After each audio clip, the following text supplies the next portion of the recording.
نوجوان طبقے سے میں کہتا ہوں کہ دیکھو جماعت کی نماز پہ کمپرومائز نہیں کرو.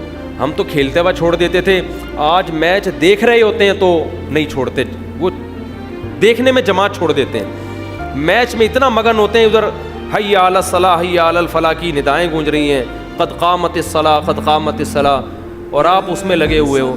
تو مسلمان کھیلتا بھی ہے, یہ فزیکل ایکٹیویٹیز ضروری ہیں صحت کے لیے, آپ کی فزیکل فٹنس کے لیے, دماغ کو فریش رکھنے کے لیے, لیکن اللہ کا حکم میرے بھائی سب سے پہلے. اچھا ہم روزہ رکھ کے بھی کھیلتے تھے کرکٹ, اب سوچتے ہیں کتنے بڑے بے وقوف تھے.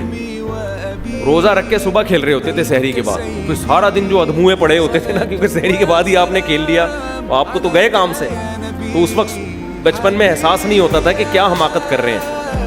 تو پھر کیا ہے کہ پھر ہمیں چند دن ہوا ہے نا, تو پھر ہم نے کہا یہ کھیلنا ہے تو عصر کے بعد کھیلو. تو خیر آپ کھیلیں لیکن جوا نہ لگائیں, اس میں آپ کی ٹیم لگا رہی ہے تو آپ نہ لگائیں. بولے بھائی میں بغیر جوئے کے کھیلوں گا, میں پیسہ نہیں لگاؤں. مل جائیں گے ایسے کچھ لوگ آپ کو, آپ جیسے, تو ان کی ٹیم بنا لیں, ایک مولویوں کی ٹیم الگ ہو جائے گی. کیا خیال, یہ شریعت کے مطابق کھیلتے ہیں کیا.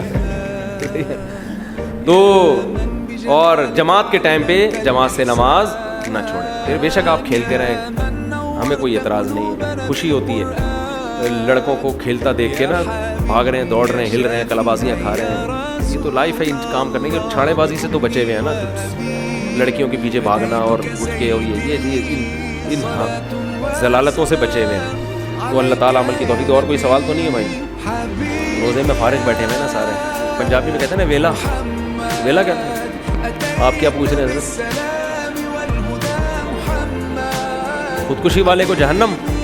حدیث میں تو آتا ہے جس نے خودکشی کی, جس طرح اپنے آپ کو قتل کیا ہے, تو قیامت تک اسی طرح سے اپنے آپ کو قتل دے کے عذاب دیتا رہے گا. وہ حدیث میں آتا ہے جس نے اپنے آپ کو پہاڑ سے گرا کے مارا, برزخ میں ایک پہاڑ قائم کیا جائے گا, اس سے اس کو گرایا جائے گا.